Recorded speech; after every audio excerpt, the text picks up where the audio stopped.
Accorder plus d'attention à la prière. C'est le thème de notre méditation du jour. Nous devons plus accorder d'attention à la prière. Notre verset d'aujourd'hui est tiré de Jean chapitre 5 verset 16. Je lis. La prière fervente, c'est-à-dire sincère et continue du juste, a une grande efficacité. Jacques chapitre 5 verset 16. Matthieu 17 raconte l'histoire d'un garçon épileptique que les disciples de Jésus ne pouvaient pas guérir. Il fut éventuellement amené par son père vers Jésus. Et la Bible dit, Jésus parla sévèrement aux démons qui sortit de lui et l'enfant fut guéri à l'heure même. Matthieu chapitre 17 verset 18. Les disciples stupéfaits s'approchaient et demandaient à Jésus en particulier pourquoi il n'avait pas pu chasser ce démon. Jésus leur répondit, c'est à cause de votre incrédulité. Je vous le dis en vérité.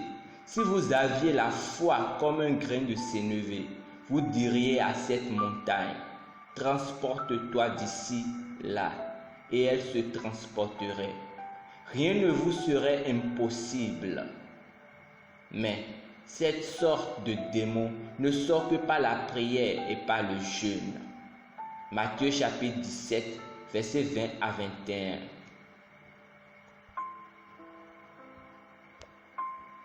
La réponse de Jésus nous donne l'idée de la nécessité d'une préparation pour faire certaines choses. Alors, le genre d'impact que vous voulez avoir dans le règne de l'esprit sera déterminé par le sérieux dont vous faites preuve dans la prière. Si vous voulez créer quelque chose, par exemple, cela, bien sûr, exigerait plus de temps de communion intense dans la prière. C'est une des raisons pour lesquelles nous mettons l'accent sur le fait d'avoir des moments personnels de prière où vous vous enfermez et vous coupez de tout pour passer du temps avec le Seigneur. Ayez une vie de prière robuste et planifiée. Planifiez des moments de qualité, dépourvus de distractions pour la communion personnelle avec le Seigneur. Accordez-y plus d'attention, surtout dans ces derniers temps. Prions ensemble. Cher Père, je suis reconnaissant pour l'opportunité de prier et d'effectuer des changements délibérés durant ces moments de communion. Je prie pour les âmes perdues partout dans le monde, que le voile des ténèbres soit ôté de leurs pensées et afin qu'ils soient réceptifs à l'évangile.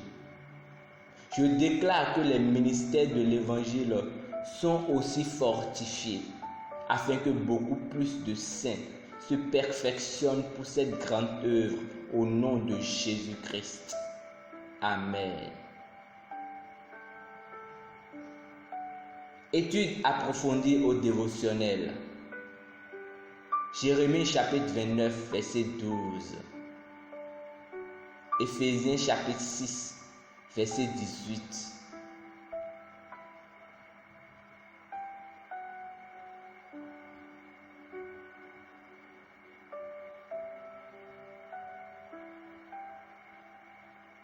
Nous espérons que vous avez été bénis par ce dévotionnel.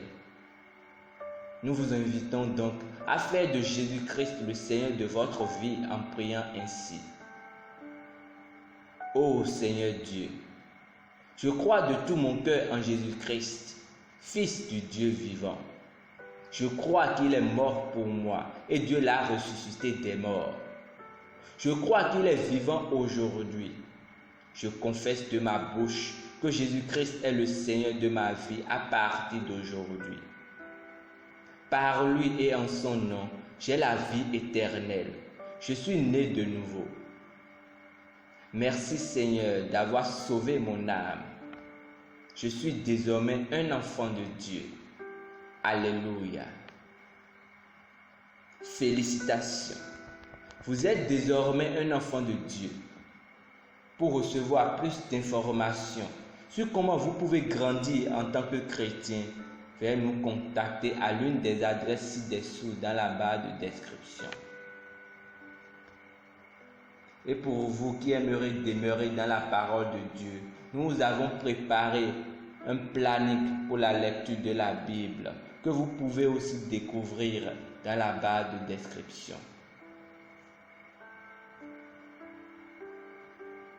Infiniment merci pour votre attention.